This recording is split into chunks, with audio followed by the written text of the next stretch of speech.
In ko so stopili v notrino tistega templja, so prebrali nadaljevanje misli, zunaj je pisalo spoznaj samega sebe in noter pa je pisalo in spoznal bo svet in Boga. Tam je tista sveta enost, tam je vse v vsem. In tam je tudi zaznavnost tega, kar je Bog. Ne? Mislim, da je Bog v zgodovini človeštva najbolj zlorabljena beseda, tam pa prideš v izkustvo tega, kaj Bog je. To je tista kozmična moč, ki vse preveva in jo je Albert Einstein imenoval v pismu svojih hčerki ljubezen. Ne?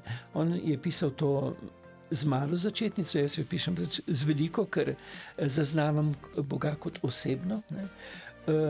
Nikola Tesla pa je imenoval to moč, kozmično moč, lepota in sočutje. Ne?